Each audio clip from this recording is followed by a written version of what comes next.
Well, hey, what's up? And good evening. Hope you guys are ready for a great stream. And I want to shout out Kim, who hosted last night. Kim, you did such an incredible job. Thank you so much for hosting.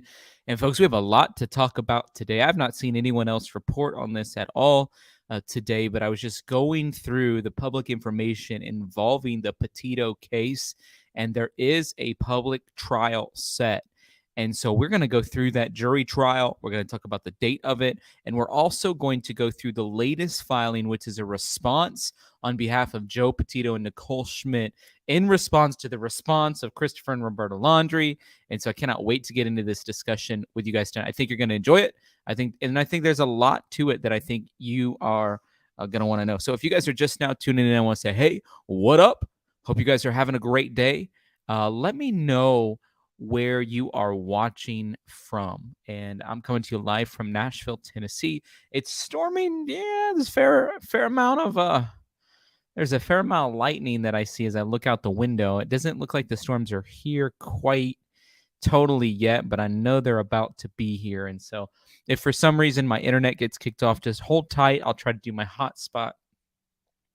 I don't think my internet will shut down, though. You never know, though. You never know, but I'm hoping that it does not get shut down. If you guys haven't done so too, hit that like button. And as always, you're extended an invitation to subscribe to this channel if you haven't done so yet. And so I'm with Keith too, by the way. This is a no troll zone.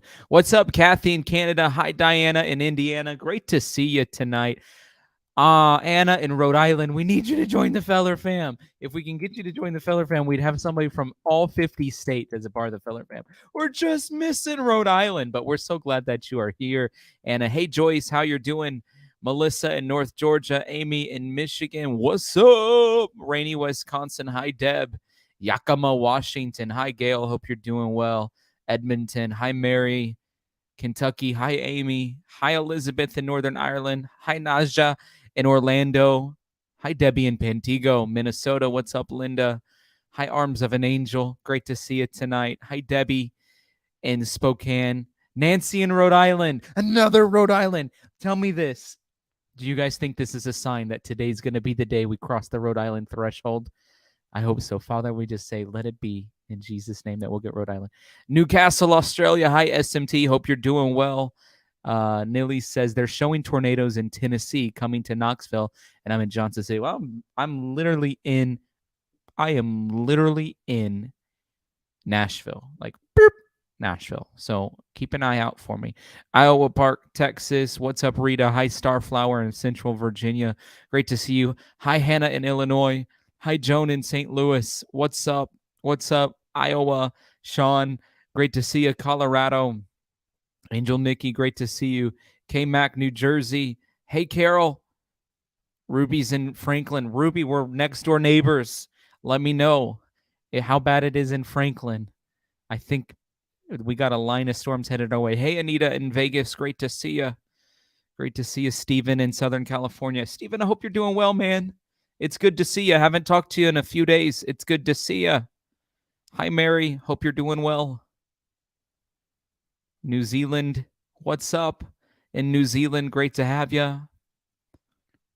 I don't remember New Zealand being on here very often. Hi, TTP in Alabama. Hey, y'all. Naomi in Montreal, great to see you. Patty, it's great to see you. Thank you so much for sharing your testimony of what the Lord has done. I'm still praying for you. Kenneth in Southern California. Oh, another New Zealand. Folks, this is wild to me today. Hey, what's up in New Zealand? Great to see you guys. Amy says, hey, we have Rhode Island. I was totally unaware. I was unaware that we have Rhode Island. We have all 50 states now? That's amazing, Amy. Thank you so much for that super chat. That prayer was no sooner prayed than it was answered. Hey, Archer in Nashville. I'm in Nashville. Let me know if you got an eye out on the weather. I'm not that concerned about it, to be honest, but if my electricity goes out, I will not be a happy camper. I'll tell you that much. Well, guys, there's been some ongoing conversation, I think maybe to catch us up.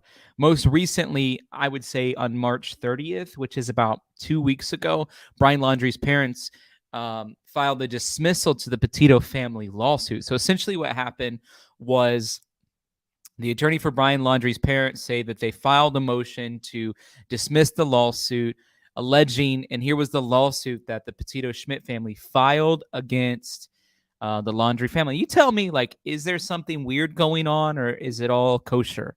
They filed a lawsuit alleging that they knew their 23-year-old son killed Gabby Petito in August. So basically, the Petito and Schmitz are saying, hey, we know, Laundrie family, that you knew that Brian had killed Gabby, and yet you kept it a secret for 11 days.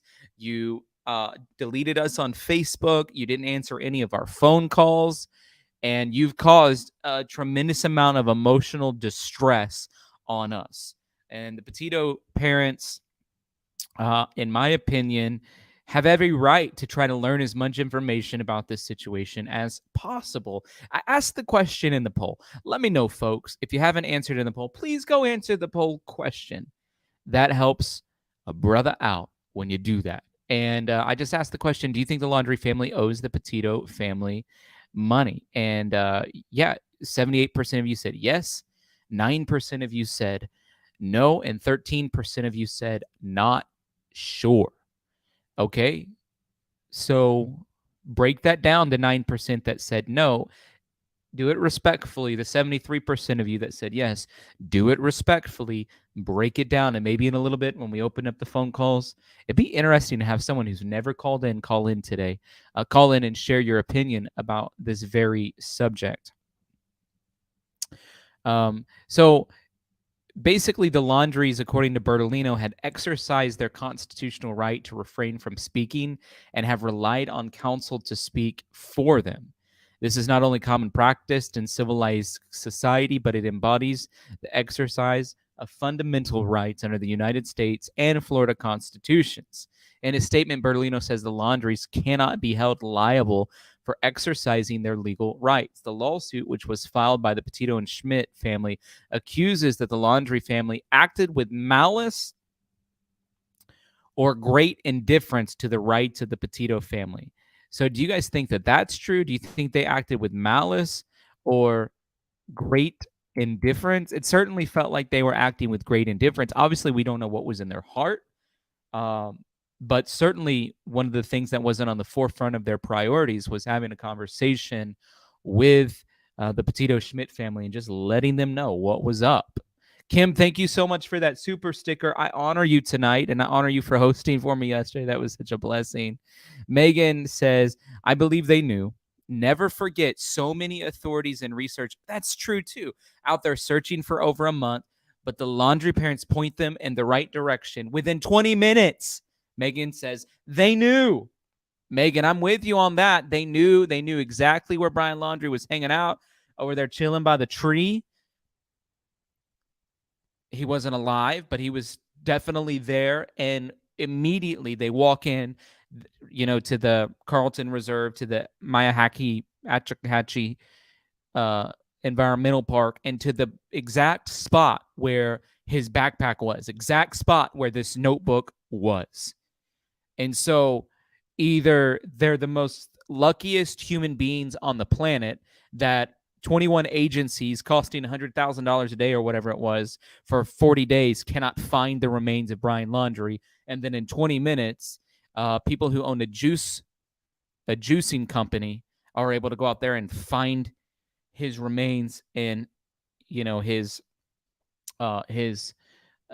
belongings. So I'm with you, Megan. They definitely are either the luckiest people on the entire face of the planet, or, yeah, they knew. Tell me in the comments, do you think they knew? If they knew, just put yes, they knew. If they didn't know, put the number 2. So put they knew if you think they knew. If you didn't think they know, just put the number 2. Thank you, Megan, for your super chat. A way to support the channel tonight. Thank you for that. It helps us out every time. Anna, I didn't mean to say Anita. Anna, thank you so much for your super sticker. I honor you tonight. What a blessing. I honor you. Thank you, thank you, thank you. I'm just looking at the comments section. Oh, by the way, I want to do something tonight just because I've missed you guys. And honestly, I have felt not very good the past couple of days. And that's kind of an understatement. I felt terrible the past couple of days. I'm going to give away a Don't Stop book. And so if you guys would put in hashtag don't stop, that's going to enter you to win a don't stop book. And if you already have one, or even if you've already won one, I'll still send it to you. You just give it away to somebody. Just use it. I love giving away books. It's one of my favorite things to do. And like on Saturday, I went to coffee with a friend of mine who ordered 3 books, and I just gave him another one. I'm like, hey, I just want you to give this away to somebody. So even if you've already won one, I wanna help you out, and you can give one away too. So don't feel bad if you've already won one, because the Lord's going to put it on your heart, somebody to give it to. But we'll do that drawing in about 45 minutes. So about 8:30, we'll do that drawing. You got to be present to win. You got to be present to win. Okay. And I just believe the Lord's going to pick the exact right person to win. But a lot of you guys are saying, yes, they knew. I also want to shout out Anna. Anna, is it your first time here? The one who just sent the super sticker? We bless you. Thank you for hanging out with us for the first time tonight. Is there anybody else on here for the first time? Let us know. We love to honor our first time guests on this channel. We've built a strong community of people who really gather very routinely together. It's a great model of what it looks like to be friends and have community with one another. And so if it's your first time here, we just want to honor you. Thank you so much for being here. Grandma Patty says, blessings and thanks for today's text at 5:25 a.m. Sorry, Grandma Patty. I was an early riser today, but I hope it was encouraging to you when you did read it. You said hashtag forgiven. Wow. There's a lot of storm hitting my window right now. I don't know if you guys can hear it. There's definitely a big storm outside of my window. So like I said, if for some reason like the electricity goes out or my internet goes out, just hang tight with me. I'll put my hotspot on and we'll still do a stream. I might stream in the dark, but that storm is ferocious. I've never had a storm quite as ferocious as what I'm hearing out my window since I've lived here. Okay. Let me continue on. While Joseph Petito and Nicole Schmidt were desperately searching for information concerning their daughter, Christopher Laundrie and Roberta Laundrie were keeping the whereabouts of Brian Laundrie secret, and it's believed they were making arrangements for him to leave the country. The documents contain several bombshell allegations that were not previously mentioned by the FBI, the lead investigating agency on the Petito Laundrie case. The lawsuit does not contain any evidence for the claims. However, it could be introduced by Petito and Schmidt's representatives. The legal process plays out in court. They'll have to wait and see. If we didn't believe it was true, they wouldn't have put the complaint out. So that was the update of what had happened. Elizabeth, thank you so much for that super sticker. I just honor you. Thank you so much for sending that. It's a cup of coffee. That's wonderful. We are going to be launching a coffee company soon. And so I hope you guys love coffee on this channel, because we're going to have some great flavors for you to pick from. Okay.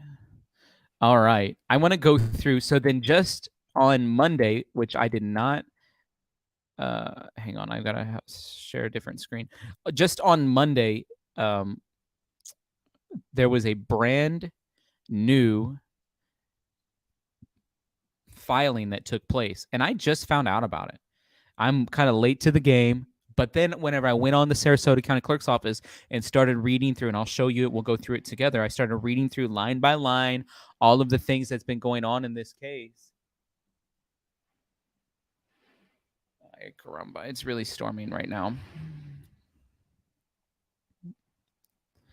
I realized that they had set a jury trial, which means we'll figure out what that means.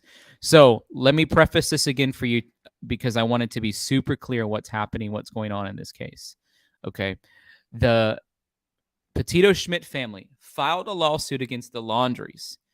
The Laundries responded saying there's no basis for a lawsuit. The Petito Schmidt family then filed just on Monday what I'm going to read to you today as a response to the Laundrie response to the Petito Schmidt lawsuit. So this is the second response. It's the response to the response. So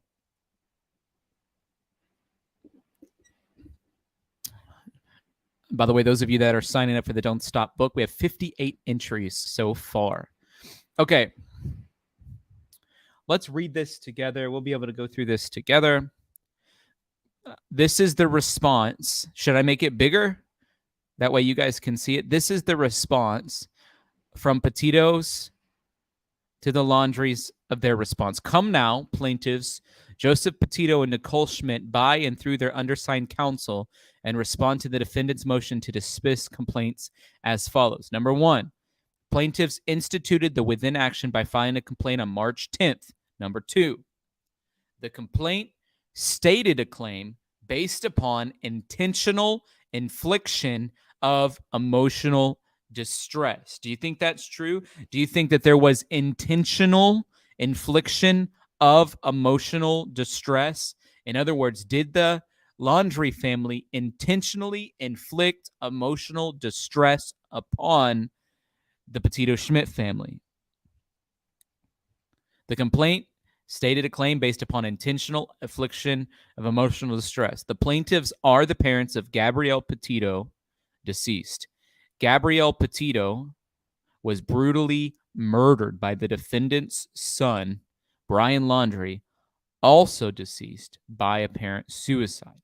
Number three, plaintiff's complaint alleges that the defendants were aware that Gabrielle Petito was deceased and were aware of the location of her lifeless body. And despite pleas from the plaintiffs, the defendants refused to provide any information to the plaintiffs regarding whether or not Gabby was still alive, and if she was not, where her body was located. What do you guys think about that? Do you think that the Laundries knew whether or not Gabby was alive? I'm agreeing with what Megan said earlier. They knew. She put it in ... And at the end of her super chat, she said, they knew. I agree with you, Megan. I think they knew. Number four, defendants filed a motion to dismiss the complaint on March 30th. All right. So what does that mean? It means the Laundrie said this is a bogus lawsuit. We're just requesting you dismiss it. I think that's standard what happens in lawsuits. The within response addresses the issues raised by the defendant's motion. Motion to dismiss standard. Number five, a motion to dismiss is designed to test the legal sufficiency of the complaint. See the Florida Bar versus Green. In determining the merits of a motion to dismiss, the trial court must limit itself to the four corners of the complaint. Grove Isle Association versus Grove Isle Associates. A complaint should not be dismissed for failure to state a cause of action unless it appears beyond doubt that the plaintiff could prove no set of facts that would entitle him to relief. So basically, the lawyer of the Petito family is coming through and saying they cannot prove beyond doubt. They have to prove beyond a doubt in what they had submitted in their response. Then they failed to do it. And according to the Florida Bar versus Green, and according to the Grove Isle versus Grove Isle, and including to Mid-Florida School Credit Union versus Fansler, they did not prove beyond doubt that there was no set of facts that would entitle them to relief. Hey, Miss Smitty Deeds, thank you for that super sticker. I honor you. Thank you for supporting the channel tonight. Number six, the function of a motion to dismiss a complaint is to raise as a question of law the sufficiency of the facts alleged to state a cause of action. For the purpose of passing upon a motion to dismiss, the court must assume all facts and alleged in a complaint to be true. Consequently, a motion to dismiss a complaint must be decided upon on questions of law and questions of law only. Connolly versus Sebico is the reference point there. Consideration of potential affirmative defenses or speculation about the sufficiency of evidence which the plaintiff will likely produce on the merits is wholly irrelevant and immaterial in deciding such a motion. So they're basically saying, listen, what you gave to us in response as material is completely irrelevant. So therefore, we cannot use it according to Connolly versus Sebico and Barbado versus Green. Here's the next part. Alleged pleading deficiencies. Defendants suggest in their motions that they assume the cause of action is one for intentional infliction of emotional distress, although the phrase intentional infliction of emotional distress does not appear in the complaint, and also suggests that it is possible that the plaintiffs might be trying to allege a cause of action for tortuous interference with a dead body. That sounds pretty serious to me. That's wrongful. That word tortious means wrongful. So let's just say it again with using the word wrongful there. Plaintiffs might be trying to allege a cause of action for wrongful interference with a dead body. To me, that means that the Laundrie family knew exactly where Gabby was at, and yet they were not sharing that information.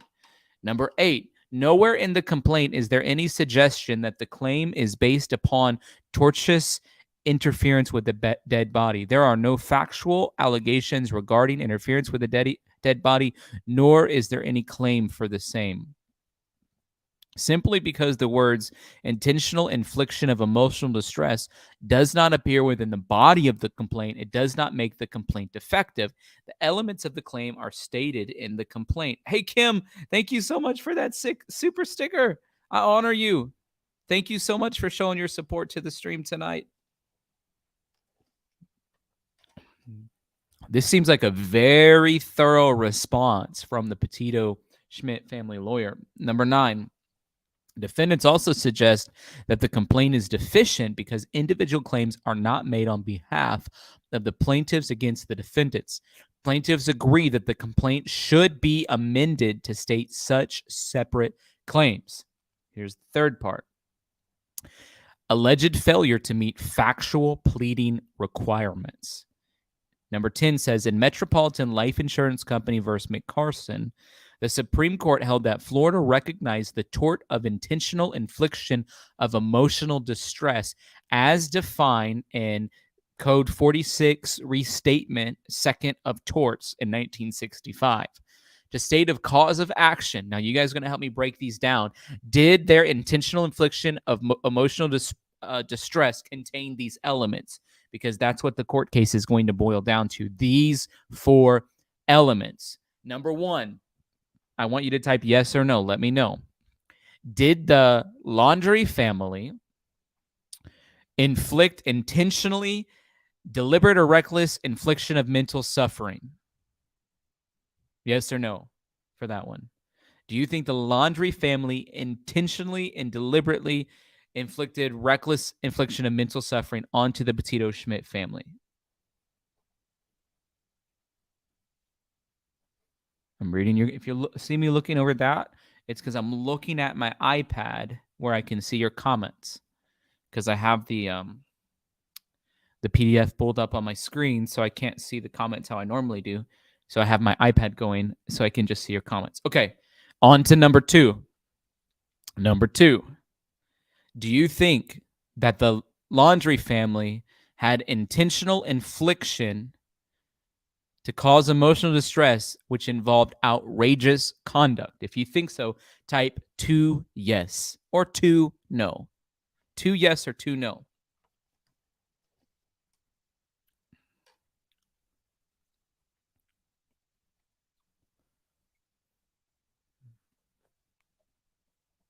Again, this seems like a very thorough, from my perspective, response to the response of the Laundries to the Petito Schmidt lawsuits. This is our second response. Okay. A lot of you guys are saying 2 yes. On to number 3. Was there intentional infliction from that conduct that caused severe emotional distress? Again, keyword intentional. Was it intentional on behalf of the Laundries to inflict emotional distress upon the Petito Schmidt family? Type in 3 yes or 3 no. 3 yes or 3 no.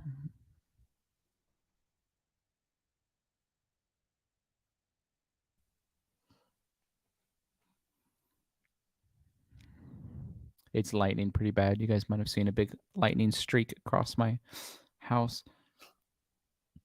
But I think the worst of the storms have passed. Okay. Number 4. Intentional infliction of emotional distress. And was that intentional infliction of that distress severe? Type in 4 yes or no. 4 yes or 4 no. Was the distress severe? I would say, duh. Absolutely was it severe. The Petito family lost their daughter, and they had several days without any contact from her, freaking out. And then they find out that the Petito Schmidt family's hanging out, chilling out, maxing, relaxing, playing frisbee with Brian Laundrie at Fort DeSoto. And he'd been living in Florida for the past 11 days before they really knew anything had gone wrong. And then they have to go on a manhunt trying to search for the body of their daughter. Of course, the distress was severe. That's the most obvious. Now, was it intentional? I don't know. That's what we need to discuss tonight. Was it intentional? The reason it would be intentional would be maybe they were upset that their son was in this predicament. You get what I'm saying? And so they're going to take it out. I don't know. They're going to take it out on the Petito Schmidt family because they're never going to have a real relationship with their son again. Okay. So now they're going to break down why they believe those things are true. To satisfy the first requirement of deliberate or reckless infliction of mental suffering, plaintiffs direct the court to the following paragraphs of the complaint. It's believed that on August 27th, 2021, Brian Laundrie murdered Gabby Petito. The cause of her death was blunt force injuries to the head and neck with manual strangulation. It is believed and therefore averred that on or about August 28th, Brian Laundrie advised his parents, Christopher Laundrie and Roberta Laundrie, that he had murdered Gabby Petito. And on that same date, Christopher Laundrie and Roberta Laundrie spoke with attorney Steve Bertolino and sent him a retainer on September 2nd, 2021. That's so terrible, guys. That is so terrible that's how this went down. After this point in time, there was no contact from Joseph Petito and Nicole Schmidt on the one hand and Christopher Laundrie and Roberta on the other. From August 27th until September 19th, when Gabby Petito's remains were found at the Spread Creek dispersed camping area in Wyoming, plaintiffs were extremely distraught and were attempting to locate Gabrielle Petito. While Gabrielle Petito's family was suffering, the Laundrie family went on vacation to the Fort DeSoto Park on September 6th and 7th. In an effort to avoid any contact with Nicole Schmidt on or about September 10th, Roberta Laundrie blocked Nicole Schmidt on her cellular phone such that neither phone calls nor texts could be delivered, and she blocked her on Facebook.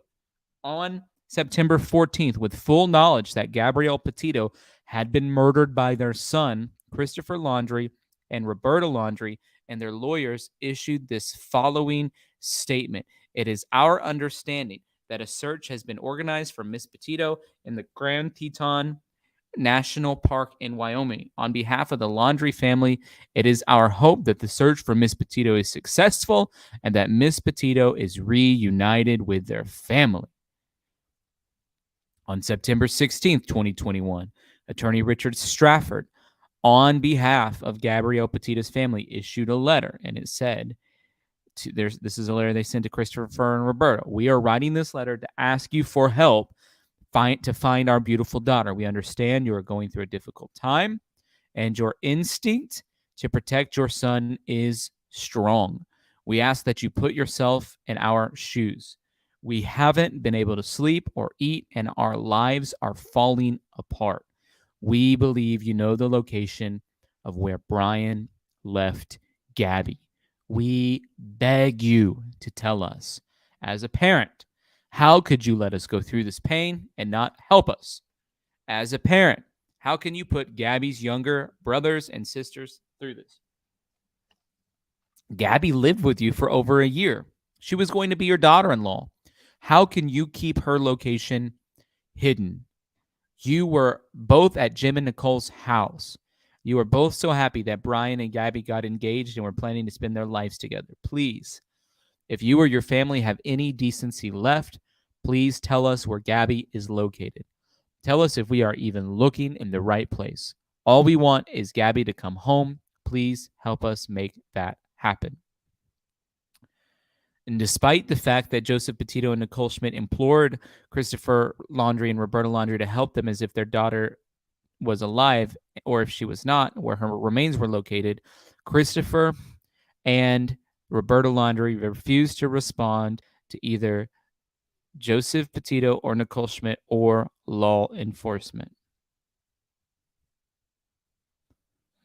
So that was a breakdown of deliberate or reckless infliction of mental suffering. So they're saying absolutely it was deliberate and reckless mental suffering based off of all of those facts that we just gave you based on this case. Of course it was deliberate. Deliberate or reckless infliction of mental suffering on the part of the defendants involves their conduct in refusing to speak to the plaintiffs when they knew full well that Gabby Petito had been murdered by their son and that they knew where the body was, that they deliberately took efforts to block the ability of the plaintiffs to contact them, that they went on vacation with their son who had murdered the plaintiff's daughter while the plaintiffs were desperately seeking any information they could find about the well-being, the whereabouts of their daughter, and that they issued a statement through their lawyer that they hoped that the search for Miss Petito was successful and that she would be reunited with her family, all the time knowing that their son had murdered Gabrielle Petito and hidden the body. Wow. So this seems like very solid points to me so far. By the way, welcome Kim Davis to the Feller fam. Don't forget to join our Facebook group. We're so glad to have you.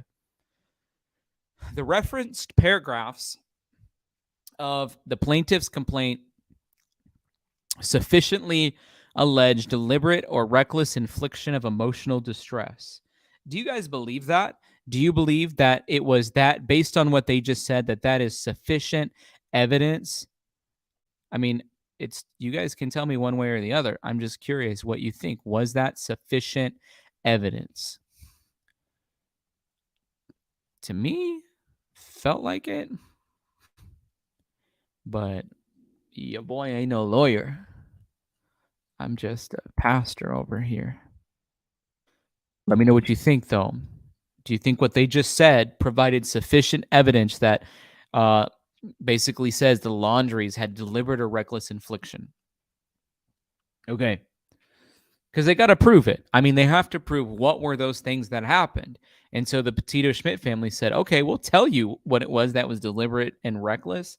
Boom, boom, boom, boom, this and this and this and this and this. I mean, I agree with what they were saying. Debbie, thank you so much for your super chat. You said this breaks my heart all over again. Mine too, Debbie. Mine too. Okay.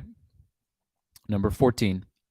Now we're going to talk about the outrageous part of it. Remember, we're trying to break down these 4 things up here. Was it deliberate? Was it outrageous? Did it cause severe emotional distress? And was the distress severe? So now we're moving on to the next point where we're going to say, was it outrageous? The whole case is outrageous. What you talking about? Patty, thank you so much for that super sticker. I honor you. I'm glad you're on here. Hope you're feeling better. Hope you're feeling 100%. We're still praying for you. Give us an update. Michelle, thank you so much for that super sticker. It says, thanks for being you. Thanks for being you, Michelle. I appreciate that. Thank you for the support. Thanks for being you. All right. Everybody, honor Patty and Michelle in the comments. Just tell them, hey, let them know you're thankful for their super chat. Number 14, to satisfy the requirement that the conduct was outrageous, it must be so outrageous in character and so extreme in degree to go beyond possible bounds of decency. So they're defining, what does it mean to be outrageous? Well, if you're outrageous, it means that you have went beyond all possible bounds of decency. So, in applying that standard, it is manifest that the subjective response of the person who is the target of the actor's conduct is not to control the question of whether the tort occurred. Rather, an evaluation of the claimed misconduct must be taken to determine as objectively as is possible whether it is atrocious and utterly intolerable in a civilized community. And that burden falls not at the hands of a response, but instead on the judiciary, because it is a matter of law, not a matter of fact.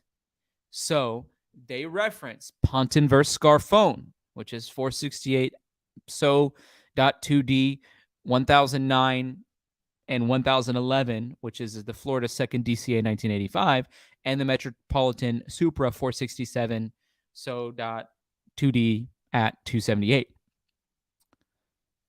At this stage, so to break that down, it just basically means they can't say whether it was outrageous or not. That's up to a judge to decide. That's essentially what that means. So at this stage of the proceedings, it is not the burden of the plaintiffs to prove the outrageousness of the conduct. Rather, the question is whether there are sufficient facts pled and the allegations must be accepted as true. Now, what they're doing when they're citing Connolly is they're saying this is why the Supreme Court ruled on this, and this is why that law is the way that it is. Based upon the paragraphs referenced in paragraph 11 above, the plaintiffs submit that they have alleged the conduct that they believe to be extreme and outrageous, and it goes beyond all bounds of decency. Can anyone truly suggest that it is not atrocious and utterly intolerable in a civilized community to refuse to tell grieving parents where their child remains? So that's their sort of statement about the outrageous thing. Don't you think it's outrageous, atrocious, utterly intolerable that you don't tell a grieving parents where their child's remains are? I think it's outrageous. I mean, it's just outrageous. It's outside the bounds of what is civilly acceptable, in my opinion. What do you think?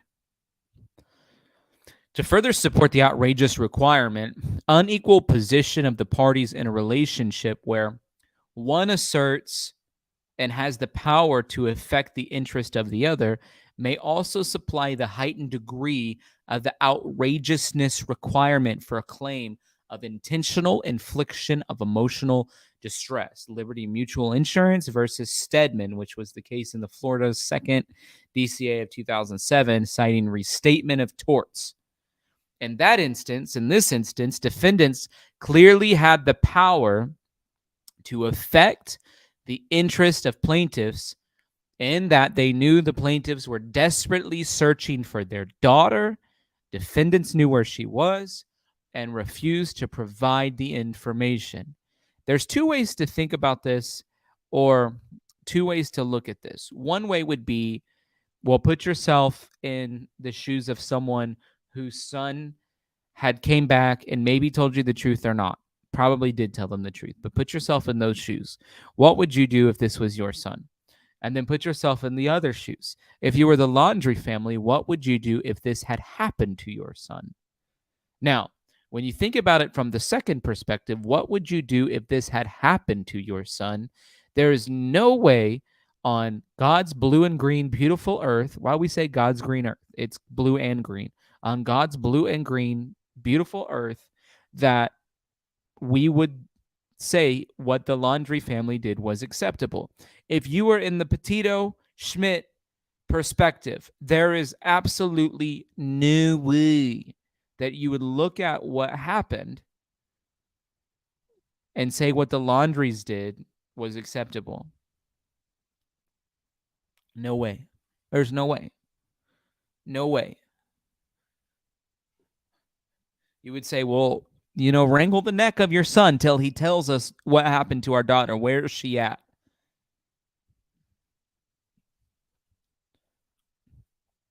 Now, we're on to the third part, which is the conduct was severe emotional distress. This one's easy to me. Was it severe emotional distress? I don't think that one's hard to agree upon. In support of the third element of intentional infliction of emotional distress, requiring that the conduct cause the emotional distress, paragraph 30 of plaintiff's complaint reads as followed. So they're citing their original complaint.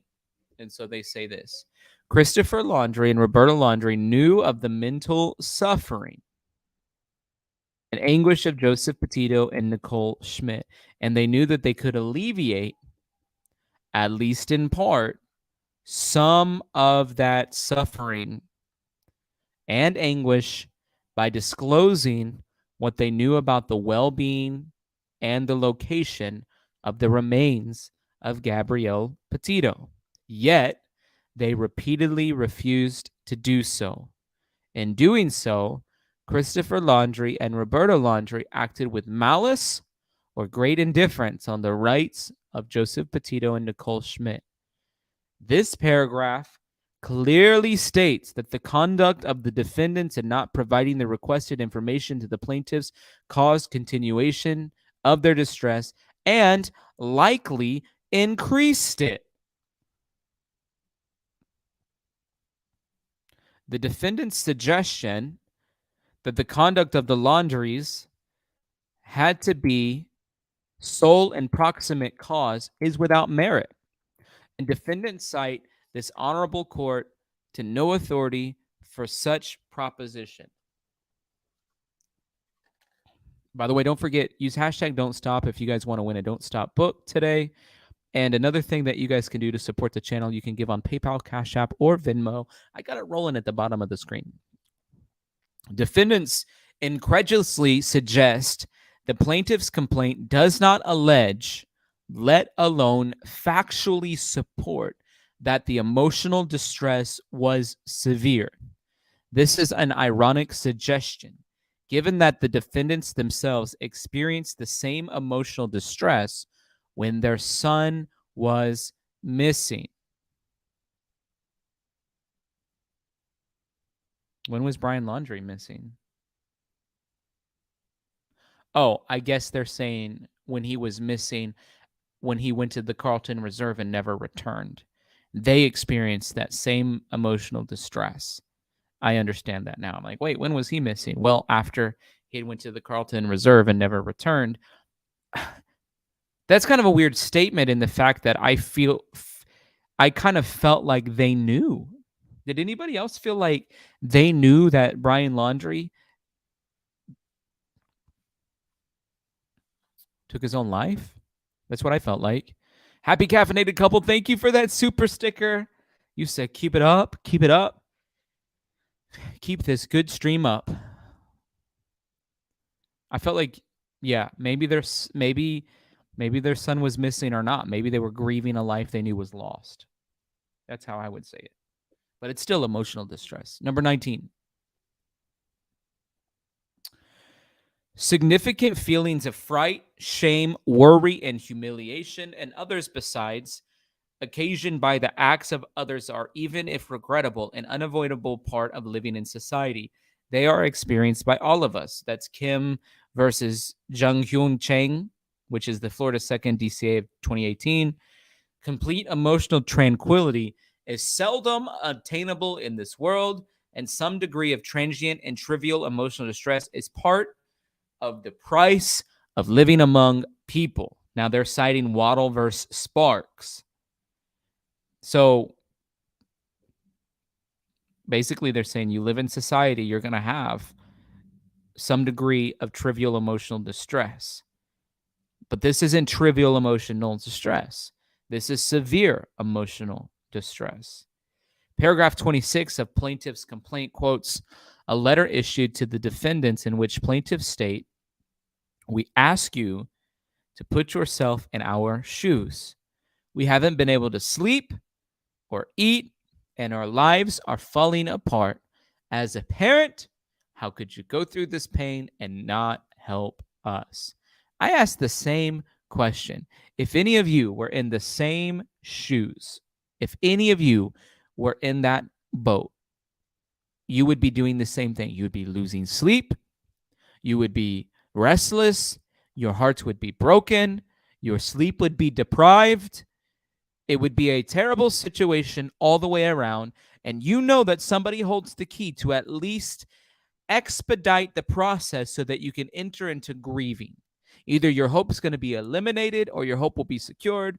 Although they already pretty much knew that Gabby was no longer alive. We heard that in the interviews from Nicole Schmidt. Whenever Brian was home, they found out on September 11th through a police officer that Brian was home. They felt like she wasn't alive, but they want to find her body. They want to know where she was at, and they want to know what happened. And they're losing sleep until they're able to find her body.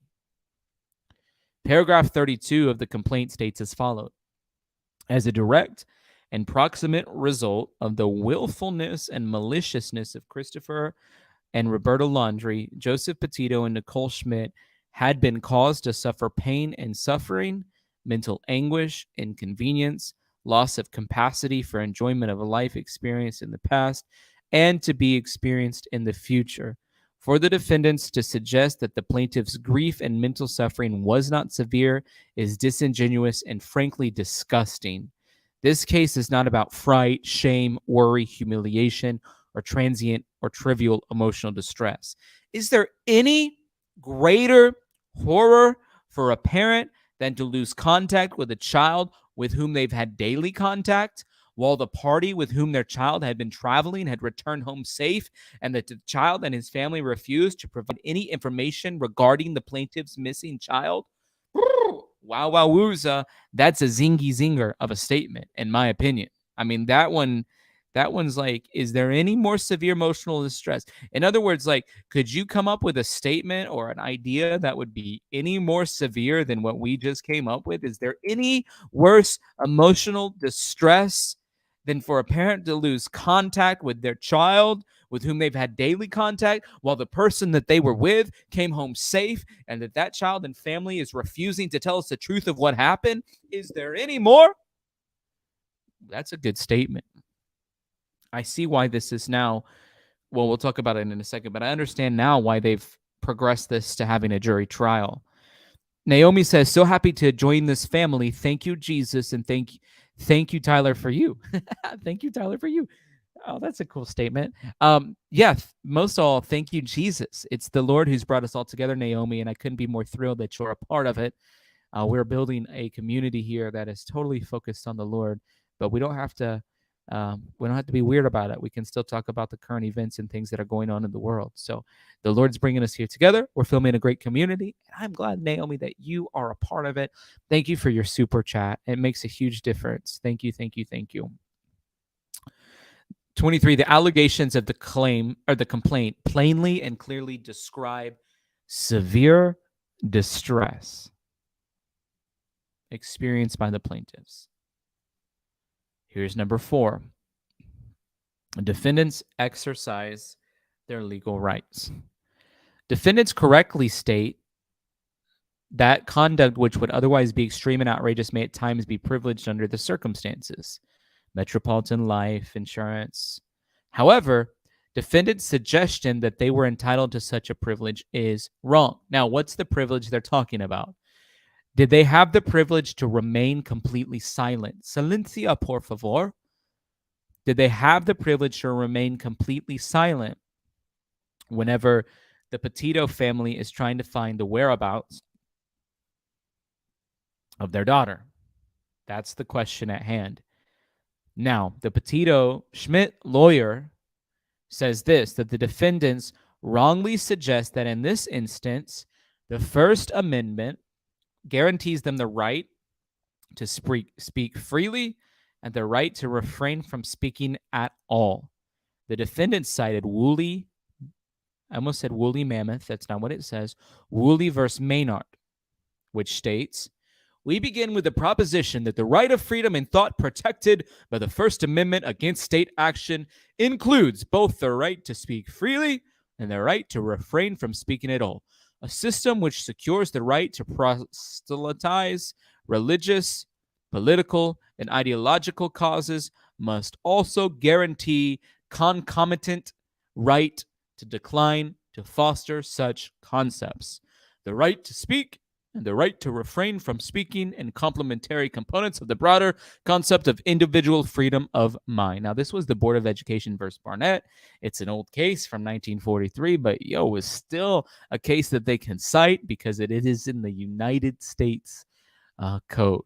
So in Woolley, the court reviewed a New Hampshire statute that required non-commercial motor vehicles to bear license plates embossed with the state motto, live free or die, and made it a misdemeanor to obscure the motto. The court noted that it was faced with a state measure which forces an individual as part of his daily life, indeed constantly while his automobile is in public view, to be an instrument for fostering public adherence to an ideological point of view which he finds unacceptable. In doing so, the state invades the sphere of intellect and spirit, which is the purpose of the First Amendment to our Constitution, to reserve from all official control. I feel like we're on Legally Blonde, guys. Joan, thank you for the gift. I see you give over on the website. I just honor you. That makes a huge difference. Thank you, thank you, thank you for sending that over on tylerfellow.com/give. Hey, Miss Renee, you said hi, Tyler. And hi, everyone. Everyone, Miss Renee says hi. Miss Renee, I have a question to ask. Where Brian Laundrie was seen early January 22, seen running down the road in New York, was this ever confirmed? So that was confirmed to be fake. It was a Brian Laundrie lookalike, and there was a couple of others. There was one in North Florida. There was one in the Appalachian Mountains. Apparently, there's a lot of skinny, bald people around that age. And there was one time in the Appalachian Mountains where the U.S. Marshals pounded in a hotel room because the hotel clerk had swore that Brian Laundrie had checked in. And so the U.S. Marshals came and pounded open the door. And then it was like a dude, and he was like in his underwear with his girlfriend or something. And yeah, it was really a weird thing. But so there was a lot of like Brian Laundrie spottings, but they all turned out to be false. That was a great question, Renee. Thank you for sending it along. So they're using incorrectly, and I'm talking about the Laundrie family, this law from 1943, which I just read. Another thing that the Laundrie cite is the Miami Herald publication versus Tornillo. That's a court case from 1974, and they're using that to support their position. However, as in Woolley, that case involves a statute, the Florida Right of Reply statute, that granted a political candidate a right to equal space to answer criticism and attacks on his record by a newspaper, which also made it a misdemeanor for a newspaper to fail to comply. I didn't know that. That's interesting. So if somebody attacks you and you're a political candidate in Florida, the newspaper legally has to run a reply by you if you ask them to. Therein, the court found that compelling editors or publishers to publish that which reason tells them that should not be published violates the First Amendment guarantee of a free press. You know what? I got a lot to say about that line item that doesn't involve this case, so I'll hold it in my brain. It's in my brain. Discussion for a later day. Number 27. A review of some of the cases subsequent to Woolley shows that the defendants' reliance upon a First Amendment argument that they had no obligation to disclose whether Gabrielle Petito was alive or where the location of her body was is misplaced. In Janice versus AFSCME from 2018, the court ruled that the provisions of the Illinois Public Labor Relations Act, which forced public employees to subsidize a union, even if they chose not to join, and strongly objected to the positions the union took in collectively bargaining related activities, violated the free speech of non-members by compelling them to subsidize private speech on matters of substantial public concern. And so in Riley versus the National Federation of the Blind, which is a case from 1988, your boy wasn't even alive yet, the North Carolina Charitable Solution Acts prohibited professional fundraisers from retaining an unreasonable or excessive fee. The charities contended that the act infringed upon their freedom of speech. The state argued that the act regulated only commercial speech because it related only to the professional fundraiser's profit from the solicited contribution. The Supreme Court affirmed the judgment of the Court of Appeals, holding that the act was unconstitutional and infringed upon freedom of speech. By the way, it is 8:30, so I'm going to pick the winner for the Don't Stop book. I'll give you guys just another second to enter a chance to win the Don't Stop book. I'm not going to put it on the screen because I don't want to take this PDF off the screen. It's just a hassle, and I'm just not going to be dealing with that. I'll tell you that much. I'm just not going to be dealing with possibly losing this PDF, losing our place in the PDF, any of that stuff. All right. So, give y'all just another second to sign up for the Don't Stop giveaway. And Lord, I just bless whoever wins this book. I bless them. I bless you. Choose the winner, Jesus. Maybe if I do a reflection on my phone, you guys can see who wins. Oh. All right. Can you see my screen? Okay. Yeah, you can see my screen. This is a weird way to do it. But, oh my gosh. Can you see it? Cindy Smith. I can't tell if you can see it or not. Cindy Smith, if you're still here, you are the winner. Yeah, you guys can see that. Okay, so Cindy Smith, you're the winner. If you're still on here, you need to send your email address to press@tylerfeller.com. And then that's how I'll know that you are the one who won the book. And then I'll send it to you. Okay, Cindy Smith. Cindy Smith. Okay, number 28. In Pacific Gas and Electric versus the Public Utilities Com, case from 1986, the California Public Utilities Commission required a gas and electric utility to apportion space in its billing envelopes 4 times a year for inserts of an opposing public consumer group.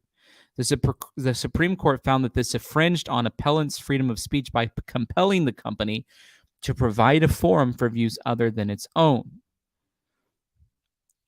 Another case in Tennessee required a sign with which specific language regarding use of restrooms by either biological sex, regardless of the designation of the restroom, was particularly repugnant to the first defendant, where the government was forcing a private party to voice the government's compelled message. 2022, the case in McClendon versus Long, placement of signs by county sheriffs in the front yards of the residence of registered sex offenders within the county, stating that there was no trick or treating at those residents, violated First Amendment rights because the signs were compelled government speech. Number 29, in this matter, there is no state action at issue, and the defendant's First Amendment rights are not implicated. While they may have chosen to say nothing, they have no constitutional right under the circumstances herein to remain silent. I kind of feel like that's a weak argument. I felt like it was a weak argument. because I don't think those cases, they're like apples and oranges, the ones that they referenced. My opinion, again, I'm not a lawyer. It's not my world. Number 30, defendants also seem to suggest that they had a Fifth Amendment constitutional right not to speak in the face of a criminal investigation. Defendants then go on to state there was unquestionably a law enforcement investigation of the laundries regarding the disappearance of Miss Petito. Defendants' arguments are premised upon alleged facts which are not within the four corners of the complaint and therefore should be ignored. Likewise, defendant arguments regarding the right to speak to an attorney has no relevance on this matter. Number 5, the plaintiffs must be present. Defendants argue incorrectly that for conduct to be actionable as an intentional infliction of emotional distress, that the conduct must be directed at that plaintiff and his or her presence. The restatement of torts, which was adopted by the Florida Supreme Court, states as follows: 1, who by extreme and outrageous conduct intentionally or recklessly causes severe emotional distress to another is subject to liability for such emotional distress, and if bodily harm to others results from it, for such bodily harm. Where such conduct is directed at a third person, the actor is subject to liability if he intentionally or recklessly causes severe emotional distress, and to a member of such person's immediate family who was present at the time, whether or not such distress results in bodily harm. To any other person who is present at the time, if such distress results in bodily harm. See Habelow versus Travelers Insurance. Why is all this against insurance companies? In all cases, we have found in Florida, recognizing the tort of intentional infliction of emotional stress, the plaintiff was the recipient of the insult or abuse, or the message was clearly directed at the plaintiff through a third person. Number 32, in the within matter, plaintiffs have alleged that the conduct of the defendants was directed at them specifically, and they're not suggesting that it was directed at a third person. Wherefore, for every reason cited above, the plaintiffs respectfully request that this honorable court enter in order as follows. Number 1, granting in part to defendant's motion to dismiss based upon plaintiff's failure to assert separate claims on behalf of each plaintiff against each defendant, and giving plaintiffs 20 days to file an amended complaint to address such deficiency, and denying the remainder of the defendant's motion to dismiss. Signed, Patrick J. Riley, Esquire, signed, certified, filed on the 11th day of April in the e-filing portal system.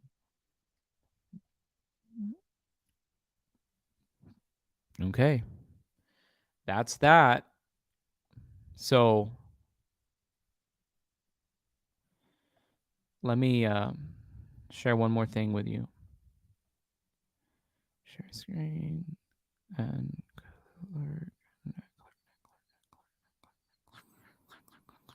okay. Let's walk through some of this. March 11th, civil cover sheet. March 11th, complaint. March 11th, summons.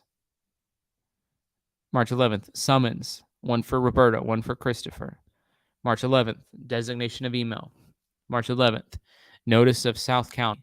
March 14th, they had to pay $420 to fill this out. March 15th, a general case designation, civil management, case management. March 15th, case management set for June 30th via Zoom. Oh, my phone was not on silent. March 15th, or March 16th, certificate compliance. March 18th, they were served papers. Christopher and Roberta were served papers on March 18th. March 24th, service of interrogatories. March 24th, request for production. March 24th, service of interrogatories. March 24th. I'm going to get somewhere, folks, so hang with me. I'm going to get somewhere, and I think you're going to be glad that we get there. Okay. March 24th, request for production. March 30th, motion to dismiss the complaint. March 30th, notice of appearance. April 11th, response, motion to dismiss complaint. So on March 30th, they dismissed the complaint. They made a motion to dismiss complaint. On April 11th, Monday, they made a response to do it. On April 12th, court set May 9th. Judge Carol Hunter. April 13th, objection. April 13th, notice of hearing. April 13th, order granting plaintiffs leave. April 13th, case management. April 13th, order setting trial. April 13th, canceled. Court event set. April 13th, pretrial conferences. April 13th, mandatory docket set for, tell me why it's this, August 4th, 2023. And then finally this, April 13th, jury trial. The jury trial has been set for August 14th. Folks, 2023.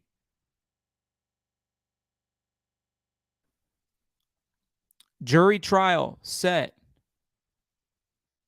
for 2023.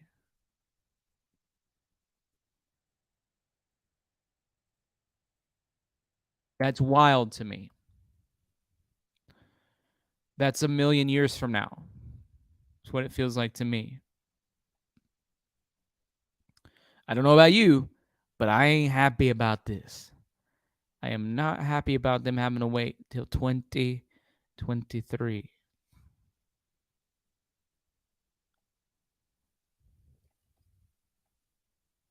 Now, I'm going to put the link in the chat, and I hope some of you guys call in and share your thoughts about everything that we covered today, because we went over some heavy, deep stuff involving this case, and there's a lot of theories around it, and I think those theories are very important. I mean, this is a big case that we've been following, for a number of years, and we see now finally a jury trial is set, and I feel like that is way too long away. August 14th, 2023? August 14th, 2023? Ay, caramba, my friends. Ay, caramba. That's a long way away. I don't know. People probably get mad at me in the comments for saying ay, caramba. They're going to have to get over it. If you're mad, go ahead. Don't even leave a comment. All right? Because it's stupid that you got mad that I said ay, caramba before. All right? There I said it. I went ahead and said it. I went ahead and just said it.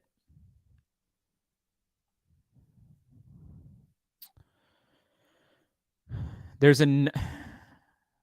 was some more action on a previous filing involving a different case, but all of the stuff is kept secret on there. So hang on, let me show you. So here's a different case. This is Christopher, Roberta, and Brian. I think this is where they were trying to get his assets. So petition for summary for administration of $1,000 or more. So you guys remember when they were asking for permission to have, access of his accounts?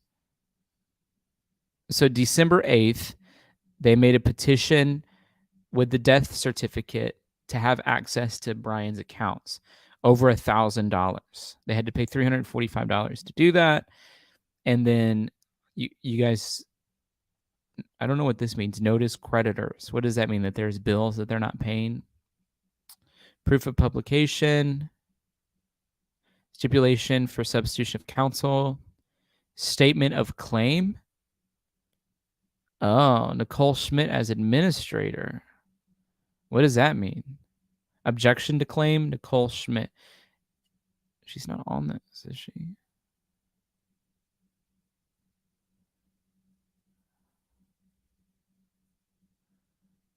If somebody was a lawyer, that would be really helpful. Objection to petition for summary administrative petition for appointment of personal representative and petition for extension of time to file independent action. This is a separate thing involving Nicole Schmidt, but this was the lawsuit that the Laundries were trying to get Brian's money, and now all of a sudden Nicole Schmidt's name is on this. And now they set a court date, court event set for April 12th, which was yesterday. But if you guys see this yellow image, it means all the files are locked, which means none of it's public information. All you see is what you get. See, it's protected. So I can't see what's actually going on.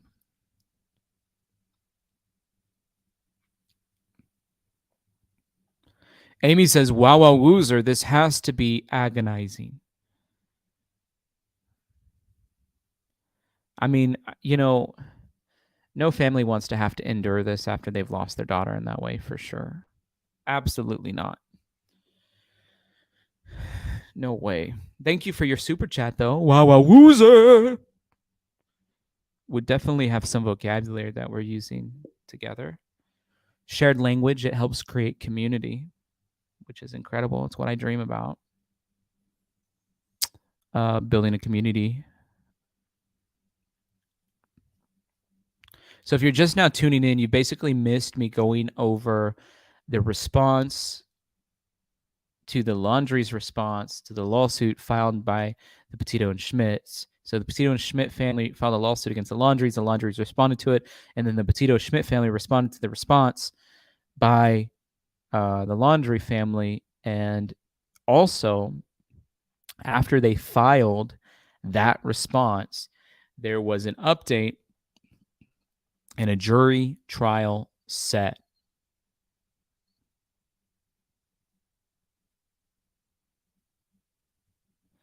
So Kim Fuller says, so happy to see this. Judge must see that prosecutors have evidence of Petito claims. That's good. I mean, you would think, right, in order to create a court date with a trial, in my opinion, that's probably what we're looking at, right? I mean, that makes a lot of sense. That makes a lot of sense to me, that's what was happening for sure. So in the circuit court of the 12th Judicial Circuit in and for Sarasota County. So if you guys want to call in, boom, put the link in the chat. If you don't want to call in, I guess you can look at me and admire my hat, my miracle shirt. Don't know. Happy 25th year of marriage to our dear friends and leaders, Kim and Keith. I don't know the date, but it's their 25th year. Woo-woo! 25 years. Congratulations, Kim and Keith. Is it your anniversary? When is your anniversary? Thank you, Joan, for that super chat. And we celebrate Kim and Keith. They're incredible people. And I've been to their house that they're selling. If you want to buy a house in North Georgia, let me know. And I'll talk this house up. I'll tell you how amazing it is. How great of a house it is. Kathy says, thank you for the super chat, Kathy. Unreal. The court would make the Petitos wait for answers. They have grieved this long and deserve answers and closure. Rest in peace, Gabby. Absolutely. Rest in peace, Gabby. It's so heartbreaking. So sad and heartbreaking. Thank you, Kathy, for your super chat. Well, since we're not having any other really calls, maybe we should switch gears a little bit. Cassie Carly case that we were studying.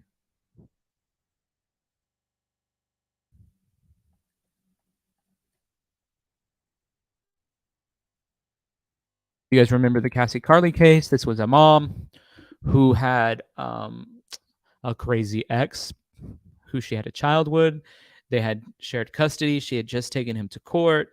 The judge made a decision that he had to pay back $6,000 in child support. She had been telling her friends, if anything happens to me, It's my ex. I think his name's Marcus. It's Marcus. He's the one who did it to me. And his name's Marcus Spanavello. He's the one who did it to me. And like this had been going on for a number of years, but clearly he had some mental behavior. And she goes missing. Their daughter's found in Birmingham area. Her body ends up being found. Oh, we have a call from Kirsten. Hey, Kirsten, how are you? I'm fine. How are you? Hold on. I'm trying to mute the YouTube. There you are. Okay. I muted my YouTube. So there we go. Can you hear me okay? Yes. Okay. Yeah, I'm using a different computer tonight, so that's why I asked. What are your thoughts about everything that we talked about today?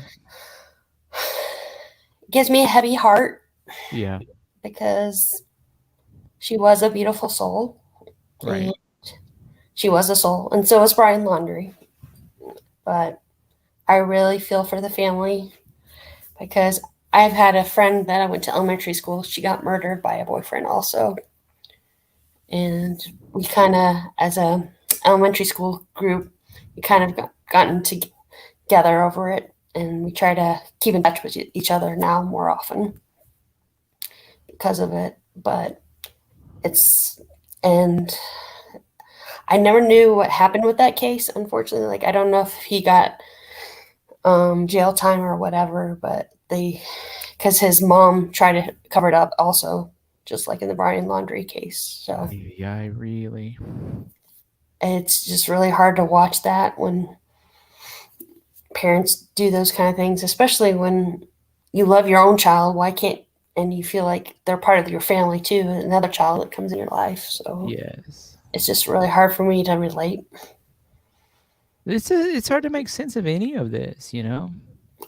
And lately I've been just trying to, like, I went last weekend there's a place in San Antonio called the Pearl, and I got to see kids play and be outside, and and that's such a rare thing nowadays, which is sad. Mm-hmm. To have that time, those kids to have time to run around and be kids. Yes. With everything going on. And I just wish we could do more, go back to those kind of days. Mm-hmm. Where everybody looked out for each other and talked to each other, not just on devices and things like that.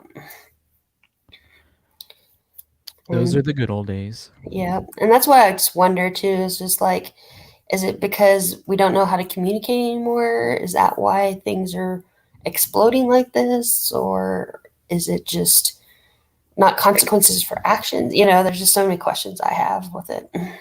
I think there's elements of that. I do think we know about more things that happen now too than we used to. Mm-hmm. So I think that's a part of it, So it's interesting. There's several different elements involved. And I just, like you said, having to wait another year to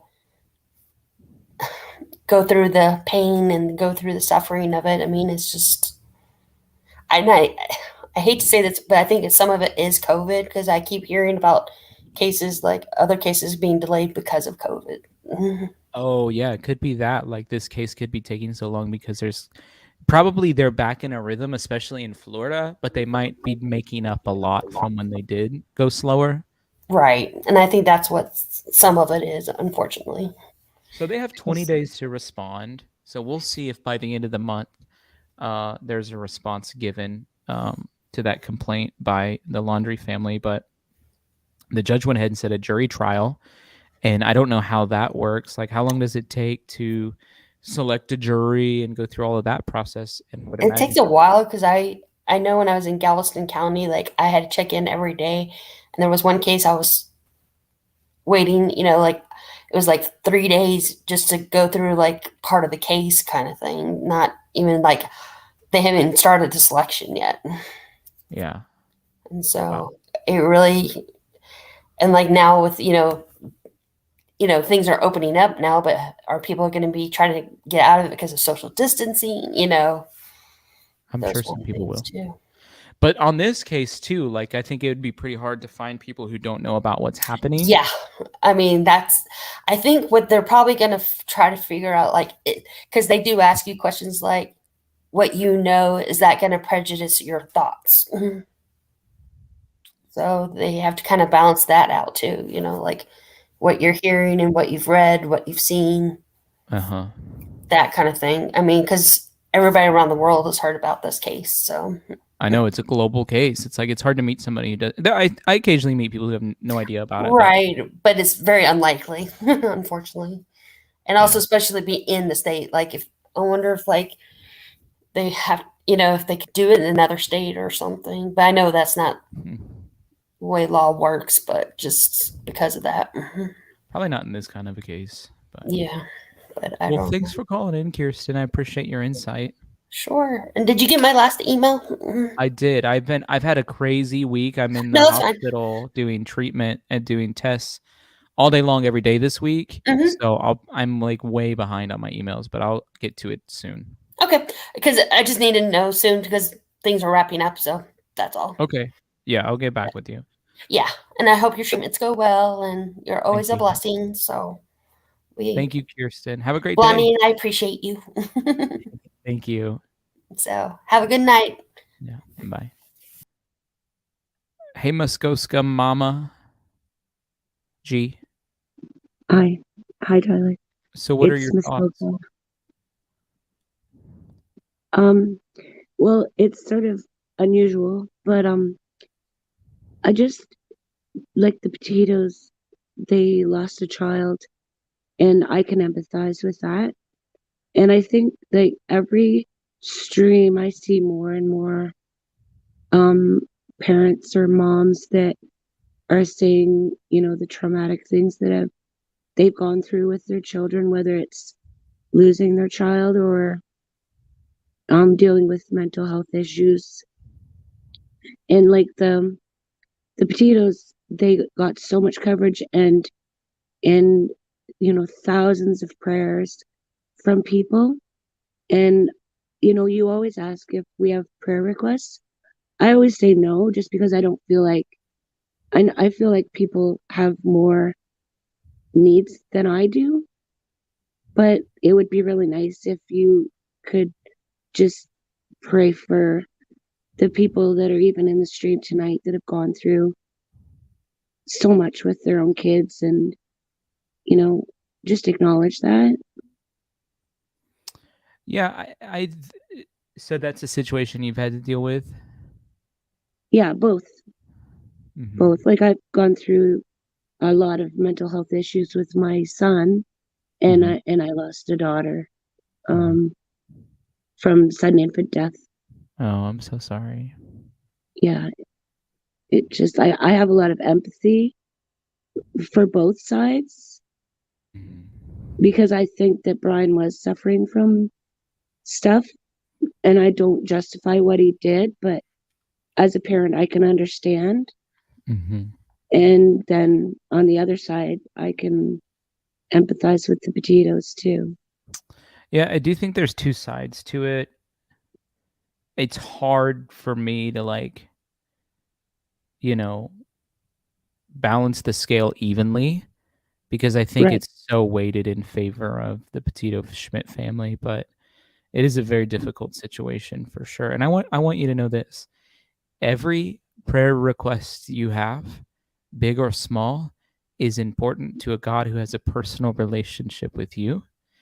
And he always has more than enough. There's never uh, an ounce of scarcity or lack with our God. And so every single thing, he wants to hear about it from you.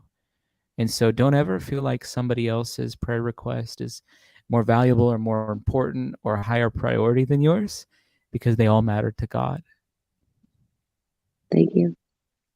You're welcome.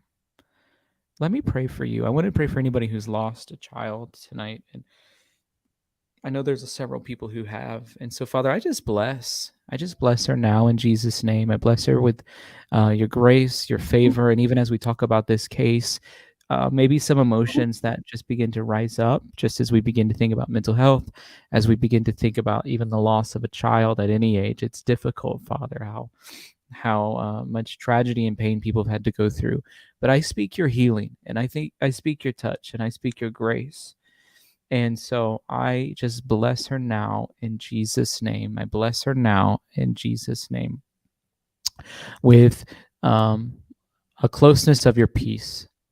And I bless everyone on the chat right now who's had to endure trials with their children involving mental health issues or even a loss. And I just bless them now in Jesus' name. Amen. Thank you so much. Thank you for calling in. Thank you. Have a good Bye. day. Bye. Renee said, I read online that Northport Police Chief Todd Garrison said that Brian and Gabby changed their address to New York before they left on the trip, and everything was in storage. That's interesting. I tried to find that. Renee, if you have the source for that, can you send that to me? I tried to find where he said that. I couldn't find a source for it, but if you can remember where you saw that at or heard that at and send it to me, that'd be super helpful. It'd be such a blessing. That would be a major blessing. Okay, so I'm going to do an update on this Cassie Carly case. Of Cassie Carly, the Navarre mother found dead earlier this month after an almost week-long search, will be extradited to Northwest Florida to face charges. Marcus Spanavello was arrested in Lebanon, Tennessee, just outside of Nashville on April 2nd, and has been there behind bars since. As WKRG News 5's Daniel Smithson reports, as of now, there is no timetable as to exactly when Spanavello will be back in Santa Rosa County. A Maury County, Tennessee court coordinator confirmed Wednesday 34-year-old Marcus Spanavello voluntarily waived extradition back to Santa Rosa County, where he faces charges in connection to the disappearance and death of Cassie Carly. A little more than a week ago, Spanavello refused to waive extradition. Are you willing to waive extradition? Not at this moment. Okay. But there are some things that need to be resolved before willing to go that route. Spanavello was the last person to see Cassie Carly alive. The 37-year-old went missing on March 27th after meeting Spanavello to pick up their 4-year-old daughter, Sailor. Cassie's body was found April 2nd, buried in a shallow grave in this barn near Birmingham, Alabama. Waiving extradition means authorities can now begin the process of picking up Spanavello and bringing him back to Santa Rosa County, where he faces several charges, including tampering with evidence, giving false information concerning a missing persons investigation, and destruction of evidence. A Santa Rosa County Sheriff's Office spokesman said Wednesday he did not know when Spanavello would be picked up, and it would be a state attorney's office decision.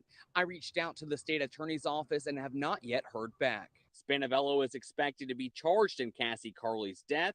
Her autopsy was completed April 4th, but the results have not been released. A deputy coroner said Wednesday toxicology results were still pending, and the cause of death would not be released until the results came back. In Pensacola, Daniel Smithson, WKRG News 5. So there's the update on that case, and whenever the autopsy results are released, I'll get back with you on that information as well. Hey guys, I'm going to end the stream a little early today. Like I've said, I've been having to go to the hospital every day this week, and the tests I'm doing are very difficult. I even passed out while I was at the doctor's office yesterday, which I mean, isn't good. You're at the doctor's office when that happens. But tests I'm doing are very difficult. It made me very tired, and I have to be at the hospital again early in the morning. And so I'm surprised I'm in good spirits and have enough energy to be on the call tonight, to be honest with you, because I felt so terrible yesterday. I felt so terrible on Monday. I don't know how I did a stream on Monday, to be honest. And I'm so grateful for Kim, who did the stream yesterday. I was shocked that I was able to do the stream tonight, but I feel okay right now. But I've just not been feeling very good. And whenever I get home, I just sleep. Like I got home and just slept for a very long time. And then I barely woke up in time to create a thumbnail or whatever and do the stream tonight. So anyways, I just want to bless you guys, say thank you for your prayers, thank you for your support, Shout out Joan, who gave a gift earlier on tylerfiller.com/give. I also got a gift on Cash App before we even started from Christine. And so thank you, Christine, for your support of the channel.